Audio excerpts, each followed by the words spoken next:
सकाळी ज्या वेळेला टीव्ही चॅनल्सवर असं जाहीर झालं की दुपारी 3 वाजता निवडणूक आयोग पत्रकार परिषद घेणार आहे.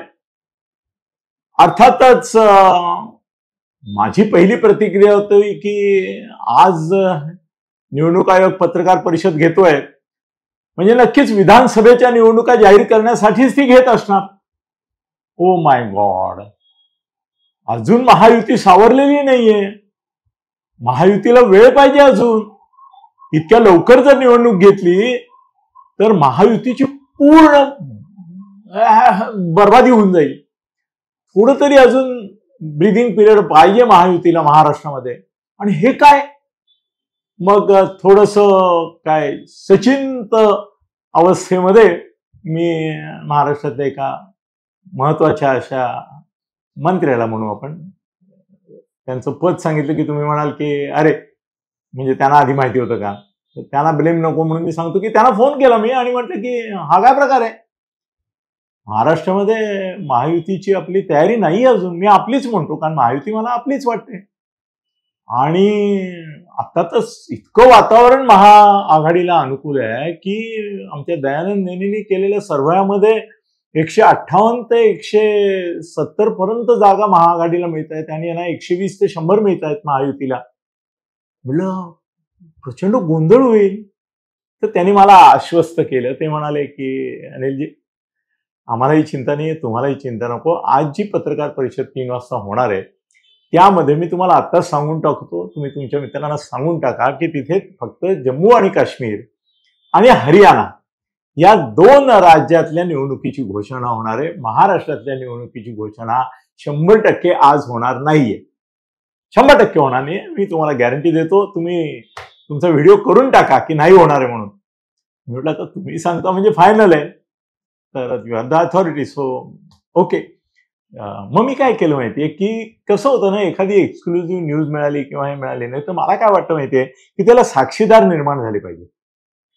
ही न्यूज मी पहिल्यांदा सांगितली आणि टीव्ही चॅनलने लगेच सुरुवात केली की महाराष्ट्राचा पण समावेश, धक्कादायक बातमी आणि असं एक नॅरेटिव्ह की बाबा नाही महाराष्ट्र पण येणार आहे त्याच्यामध्ये. त्यामुळे सगळ्याच राजकीय नेत्यांची विशेषतः महाआघाडी तयार आहे आता निवडणुकीला. येस, उद्धव ठाकरेंनी मगाशी सांगितलं ना त्यांच्या त्या संयुक्त परिषदेमध्ये की आत्ता निवडणुका घ्या उद्या. बरोबर आहे, त्यांना आता सोयीचंच आहे. महाराष्ट्रात आता महाआघाडीला अनुकूलच आहे, त्यामुळे त्यांना हवीच आहे निवडणूक जेवढ्या लवकर होईल. उलट आता ते कांगावा करणार आहेत, बॉम्ब करणार आहेत. कारण निवडणूक आयोगाने जाहीर केलं की जम्मू काश्मीर आणि हरियाणामध्येच निवडणूक होणार आहे. आणि हे मी सकाळी जवळजवळ 20-25 महत्वाच्या अशा विविध पक्षातल्या नेत्यांना कळवलं होतं. मोठी यादी आहे की निवडणूक फक्त जम्मू काश्मीर आणि याच्यात होणार आहे. आणि अनेकांनी मला त्याच्याबद्दल हे केलं होतं की आर यू शुअर. ते नव्हते शुअर पण मला विचारत होते. मी सांगितलं येस. अनेकांनी त्याच्यावर खुश असं वगैरे काय काय गमतीदार हे पण केले. पण मित्रांनो, शेवटी हरियाणा आणि जम्मू काश्मीरची निवडणूक जाहीर झालेली आहे. महाराष्ट्राची नंतर होईल, पण नोव्हेंबर 25च्या आतमध्ये विधानसभा अस्तित्वात आली पाहिजे. हे जर लक्षात घेतलं तर साधारणतः दिवाळीनंतर, जरा दिवाळी किती ते किती आहे बघ, दिवाळीनंतर आणि नोव्हेंबरच्या पहिल्या अगदी दुसऱ्या आठवड्यात घेतली तरी चालणार. जितका विलंब करता येईल तेवढा हे निवडणूक आयोग महाराष्ट्राची निवडणूक घ्यायला विलंब करील. 3 दिवसात 1 नोव्हेंबरला दिवाळी आहे. 1, 2, 3, 4 आहे का? 4 दिवस आहे. हो, म्हणजे कुठल्याही परिस्थितीमध्ये दिवाळीनंतर करायची म्हणते तर 10, 12, 15च्या सुमाराला होणार. कारण 25ला आपल्याला नवी विधानसभा पाहिजे. 10, 15च्या सुमाराला महाराष्ट्र विधानसभेची नोव्हेंबरच्या निवडणूक होईल. हे आता तुम्ही गृहीत धरा. म्हणजे कॅल्क्युलेशन प्रमाणे ते दिसतं की जर 4 दिवस दिवाळीचे 1, 2, 3, 4 तर फक्त एवढंच आहे की दिवाळीचा भुर्दंड उमेदवारांना जबरदस्त पडणार, कोट्यवधी रुपयांचा पडणार. पण तो आज विषय नाही आपला. तर जम्मू काश्मीर आणि ह्या ओव्हरड्यू होत्या. आणि कसं आहे की सुप्रीम कोर्टाने आदेश दिला होता, यांनी जम्मू काश्मीरची घेतली नसती, 100% घेतली नसती. अहो, लोकसभेला 2 खलिस्त हे तुमचे दहशतवादी निवडून आलेत ना. आता तिथे दहशतवादी जर मोठ्या प्रमाणावर आमदार म्हणून आले, 2 खासदार आले, त्यांना सुप्रीम कोर्टाने शपथ घेण्याची परवानगी दिली, ते अधिकृतपणे खासदार म्हणून येऊन शपथ घेऊन गेले आहेत तुरुंगात. पण त्यांच्या पार्टीला विधानसभेत किती जागा मिळतील? अहो, 2 लोकसभा मतदारसंघ म्हणजे 12 तर झालेच, आणि जम्मू काश्मीरमध्ये एकूण जागा आहेत 87 जागा आहेत. तर त्यामुळे 12 तर त्यांचे निश्चितच आहेत. आणि गेल्या वेळेला बरं, मी आधी ना हरियाणाचं बोलून घे. त्याच्यापेक्षा आधी मी एक काम करतो की हरियाणा आणि जम्मू काश्मीर या दोन्ही ठिकाणी बीजेपीचं काय होईल हे तुम्हाला मी माझा अंदाज सांगतो.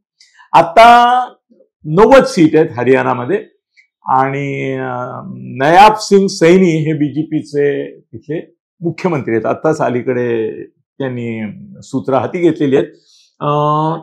90 सीट आहेत, त्याच्यापैकी 46 जागा या 43 जागा एनडीएला आहेत, त्यातल्या 41 बीजेपीच्या आहेत.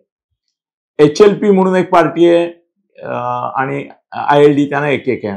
इंडिया आघाडी जी आहे त्याच्याकडे 32 जागा आहेत, त्यातल्या 29 जागा काँग्रेसला आहेत, आणि 3 हे आहेत, काय म्हणतात, त्यांचीच अलाइड पार्टी आहे, असे त्यांचे 32 आहेत. त्यानंतर अपक्ष 12 आहेत. त्याच्यामध्ये परत JJP नावाची एक पार्टी, त्याला 10, INLD ला 1, IND म्हणून परत एक पार्टी, आणि 3 व्हेकंट आहेत. म्हणजे आता तर प्रॅक्टिकली 90 पैकी 3 गेल्या, म्हणजे 87 उरल्या. 46 हे चांगलं कम्फर्टेबल त्यांना बहुमत आहे. पण आता हरियाणाची जी स्थिती आणि कृषी आंदोलन जे झालं मधलं, त्यानंतरची ही पहिली निवडणूक आहे, आणि आता किसान पेटलेला आहे. देशामध्ये तुम्ही राजस्थान, मध्य प्रदेश याची नका तुलना करू. तुम्ही पंजाबची आणि हरियाणाची तुलना करा, कारण त्यांचं नातं आहे. पंजाबमध्ये आज कोणाचं सरकार आहे? आपचं. त्यामुळे आप इथे लढेल यावेळेला हरियाणामध्ये.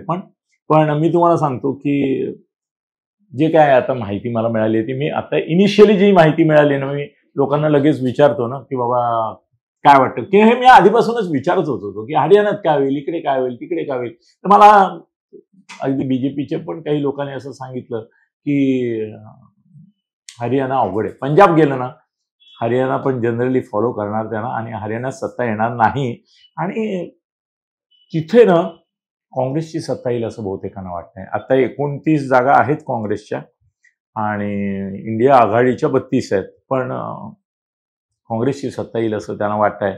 आणि आप नंबर 3 वर राहील, नंबर 2 वर बीजेपी राहील, असा एक अंदाज आहे.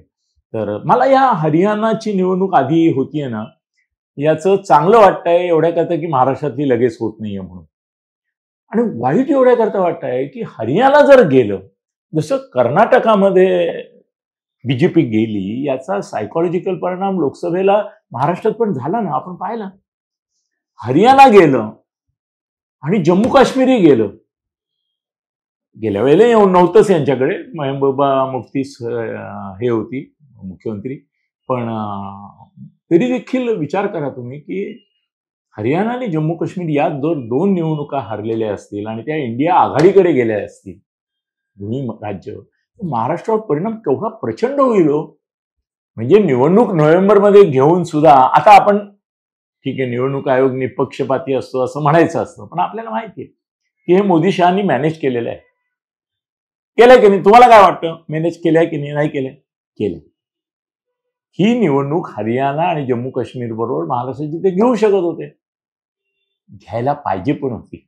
आता आरडाओरडा होणारच विरोधी पक्षाकडून की महायुतीला वेळ दिला मुद्दाम वगैरे वगैरे, आणि ते खोटं नाहीये. Let us be frank and honest.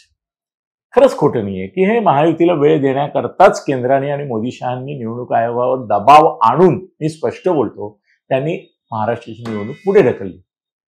आणि तोपर्यंत हे बहिणींनाही भाऊबीज पोचलेली असेल, हे असेल, वातावरण एकंदर आनंद खुशीचं असेल, त्यामुळे थोडा राग, गुस्सा, प्रक्षोभ, निषेध हे थोडंसं थंडावलं असेल असं सरकारला वाटतंय.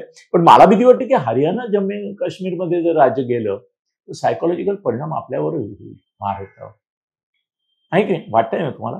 बरं, आता जम्मू काश्मीरमध्ये काय होईल? हरियाणाचं मी सांगितलं की आजच सांगतो तुम्हाला, भाजपचं सरकार तिथे येणार नाही, इंडिया आघाडीचं सरकार येईल तिथे. आपचं पण नाही येणार, पण बीजेपी आणि आप मिळूनही काही करू शकणार नाही, त्यांचे संबंध इतके ताणलेले आहेत, त्यामुळे तो काही प्रश्न नाही. तर हरियाणाचा, आणि मला वाईट वाटते की हरियाणाचा परिणाम आपल्यावर होईल हा. काश्मीरमध्ये 2014ला शेवटची निवडणूक झाली होती, आणि महबूबा मुफ्ती शेवटची मुख्यमंत्री होती आणि 370 कलम 2019ला लागू झालं. आता हा जो निवडणूक आहे नाही, हे लक्षात ठेवा, ही निवडणूक ही केवळ केवळ केवळ केवळ 370 कलमावरचं सार्वमत आहे. लक्षात येतं का तुम्हाला? ही निवडणूक अन्य कोणत्याही विषयावर नाही. मेहबूबा मुफ्ती पासून उमर अब्दुल्ला पर्यंत पासून ते दहशतवादी सगळे. या निवडणूक गेल्या वेळेला 2 खासदार त्यांचे निवडून आले, 10 उभे होते. यावेळेला माझ्या मते दहशतवादी काश्मीरमध्ये माहिती आहे ना तुम्हाला, 87 जागा आहेत, त्यात 44ला मेजॉरिटी होते. आणि आता मुफ्ती मोहम्मद सईदची जी पार्टी आहे तिला 28 जागा आहेत, बीजेपीला 25 आहेत आणि आपली नॅशनल कॉन्फरन्स जी उमर अब्दुल्लाची आहे त्याला 15 जागा आहेत आणि 12 काँग्रेसला दिसत आहेत. तू 12 सांगितलंस, काँग्रेसला 12 दिसत आहेत. तर आता मुफ्ती मोहम्मद मुख्यमंत्री होती. जर दहशतवाद्यांनी सगळी निवडणूकच जिंकली, आज लक्षात ठेवा, मेहबूबा मुफ्ती आणि उमर अब्दुल्लापेक्षा काश्मीरमध्ये मला भीती वाटते. तुम्ही म्हणाल हे काय बोलताय तुम्ही अनिलजी, हे देशद्रोही आहेत. हो ना, पण आपल्याला ते देशद्रोही वाटतात. काश्मीरच्या जनतेला जर 370 नाकारायचं असेल आणि त्यांना ते नाकारायचं असेल, जम्मू काश्मीरच्या जनतेने मनापासून 370 हटवलं हे स्वीकारलंय का? सरकार म्हणताय, केंद्र सरकार म्हणताय, मोदी म्हणतायत, शहा म्हणतायत, पण काश्मीरची जनता कुठे म्हणतीये? नाही ना म्हणत आहे आणि म्हणणार पण नाही. मग हे सार्वमत जर 370 कलमावर झालं तर तुम्हाला मी सांगतो की मुफ्ती मोहम्मद आणि उमर अब्दुल्ला पण मागे पडतील आणि दहशतवादी संघटनांचेच प्रतिनिधी निवडून येतील. त्यातले काही जेलमध्ये पण असतील, असतील, त्यांची मेजॉरिटी होईल. थकत आहे का? आणि ते असेंब्ली सुरू झाल्यावर पहिला ठराव, अगदी भले मेहबूबा मुफ्ती येवो, उमर अब्दुल्ला येवो, दहशतवादी येवोत, पहिला त्यांचा ठराव हा या तिघांपैकीच येणार कोणीतरी, किंवा त्यांची सत्ता मिलीजुली येईल एखाद्या वेळे. पुन्हा परत एकदा नॅशनल, मागे माहिती ना तुम्हाला, भाजपनी पण मेहबूबा मुफ्तीला पाठिंबा दिला होता, जरी ती राष्ट्रद्रोही आहे हे माहिती आहे. तिच्यावर राष्ट्रद्रोहाचे आरोप करतात, तिला तुरुंगात ठेवतात, तिला नजर कैदेत ठेवतात, पण याच मेहबूबा मुफ्तीबरोबर सरकार कुणी बनवलं होतं? भाजपनी बनवलं होतं ना बाबा. आणि वर त्याचं समर्थन केलं होतं की याच्यामुळे दहशतवादाला आळा बसेल, याच्यामुळे अतिरिक्त प्रवृत्तींना आळा बसेल, याच्यामुळे मेहबूबा मुफ्ती राष्ट्रीय प्रवाहात येतील. पुढे काय झालं? काही आज 370च्या विरुद्ध आहेत, त्याही प्रतिकारच करतायत. त्यात आता स्वतःला खलिदा जियाशी तुलना करतायत, बांगलादेशशी हे करतायत की बांगलादेशमध्ये झालं तसंच जम्मू काश्मीरमध्ये सत्तांतर होणार. म्हणजे बीजेपीची आता राज्यपाल राजवट आहे ना, तिथे राष्ट्रपती राजवट आहे, सॉरी, आता राज्य केलंय ते. तर मुश्किल हो. तिथे सुद्धा मेहबूबा मुफ्ती आणि उमर अब्दुल्ला 370 विरुद्ध प्रचार करणार. भारतीय जनता पक्ष जो आहे तो जम्मूमध्ये आहे, लक्षात येतं का तुमच्या? काश्मीरमध्ये नाही. त्यामुळे भाजपला मिळालेल्या सगळ्या 19 सीट्स या जम्मूतल्या आहेत आणि काश्मीरमधल्या सगळ्या सीट्स या इतरांनी घेतलेल्या आहेत. कसं होणार आहे? दहशतवादी, आता आपण हे करूया की भाजपच्या 25 सोडल्या तर 87 मधून किती बाकी राहतात रे? तर पटकन हिशोब कर. 87 वजा 25, उमर अब्दुल्लाला 15 आहेत, 12 काँग्रेसला आहेत, 28 हिला आहेत मुफ्तीला. किती राहिले? 87 वजा 25 62. मित्रांनो, या 62 जागा आहेत ना, या 25च्या 25 तर एक येणार नाहीत. जम्मू काश्मीरमध्ये सुद्धा त्यांच्या 20 येतील. मी माझं मनचं बोलत नाहीये, मी कोणाकडून तरी ऐकत असतो ना सारखं. या चर्चा मी आधीच सुरू केल्या होत्या लोकांशी, किंवा तुम्हाला काय वाटतं, तुम्हाला काय वाटतं. तर त्याच्यामध्ये पत्रकारांनाही विचारतो मी, आणि त्यात काही कमीपणा नाही. लोकांना माहिती नसेल आपल्याला एखादी गोष्ट तर विचारण्यात काय काही कमीपणा आहे तुम्हाला वाटतं? नाही ना. तर मला काय वाटतं माहिती, आता किती राहिले म्हणाला सर? 62. या 62 मध्ये मला असं वाटतंय की ट्रिपल विभागणी होईल. म्हणजे हिला मुफ्ती मोहम्मदला 62, मी 87 सीट आहेत, त्याच्या 25 बीजेपीच्या काढल्या, खरं म्हणजे 20 काढायला पाहिजेत, पण ठीक आहे, मी 25 आले असं समजतो. 20 काढल्या तर 67 जातात. 67 जागांमध्ये मी तुम्हाला सांगतो की साधारणतः हिला आता 28 आहेत ना, हिच्या 35 पर्यंत जातील मुफ्तीच्या. उमर अब्दुल्लाच्या पण 15च्या 20 होतील. काँग्रेस मागे पडेल एखाद वेळ. याचं कारण आता स्थानिक जो एक प्रतिकार आहे तो काँग्रेसला 370 कलमाविरुद्ध ते बोललेत खरं म्हणजे, पण त्यांना ओपनली भूमिका इतकी कडवट घेता येत नाही जेवढी या दोघांनी आणि दहशतवाद्यांनी. पण दहशतवाद्यांची 20 लोक निवडून येतील. झकमारत उमर अब्दुल्ला आणि मुफ्ती महमदला एकत्र सरकार बनवावं लागेल. आणि गेल्या वेळेला मुफ्ती होती, यावेळेला उमर, असं काही करावं लागेल त्यांना ऍडजस्टमेंट. पण कठीण आहे. जम्मू काश्मीर आपल्याला हवं तसं सरकार येणार नाही. आणि जे सरकार येईल, लिहून ठेवा तुम्ही, लिहून ठेवा, पहिल्या असेंब्लीच्या त्यांच्या सेशनमध्ये 370 कलम परत लागू करा, हा ठराव झाल्याशिवाय राहणार नाही. सुप्रीम कोर्टाने 370ला क्लिअरन्स दिलेला आहे, पण असेंब्ली परत ठराव करू शकते. तेव्हा मित्रांनो, महाराष्ट्र वाचला आहे असं मी आता म्हणतोय, पण मला भीती अशी वाटते की या 2 राज्यात जर भाजपने पराभव झाला, दारुण झाला, करुण झाला, तर महाराष्ट्रात फार वाईट परिणाम होईल त्याचा. जरी मिळालेले 2 महिने त्याचा काही उपयोग होणार नाही. पण काश्मीरमध्ये सत्ता येत नाही, येण्याचा प्रश्नही नाहीये. मुफ्ती किंवा उमर हे होतील, पण दहशतवादी काय भूमिका घेतील ते बघावं लागेल. हे जर जेलमध्ये असतील तर ठीक आहे, पण जेलमध्ये बाहेर असलेले जर दहशतवादी निवडून आले तर ते काही करू शकतात. म्हणजे ज्या दहशतवाद्यांचा धोका रोजच्या रोज दिसतोय, आपले जवान मारले जात आहेत, हे दहशतवादी तिथल्या असेंब्लीमध्ये गेल्यावर काय करतील? फार विचित्र स्थिती होणार आहे. हरियाणा जात आहे याचं मला दुःख होत आहे. तुम्ही म्हणाल की आताच काय बोलताय, जाणार हरियाणा, परिस्थिती तशी आहे. आणि महाराष्ट्रात पुढे ढकलली आहे. आजचं मरण उद्यावर ढकललं असं होऊ नये म्हणजे झालं. धन्यवाद. खळबळजनक गौप्यस्फोट म्हणजेच यूट्यूब चॅनल अनिल थत्ते गगनभेदी. खळबळजनक गौप्यस्फोट म्हणजेच यूट्यूब चॅनल अनिल थत्ते गगनभेदी.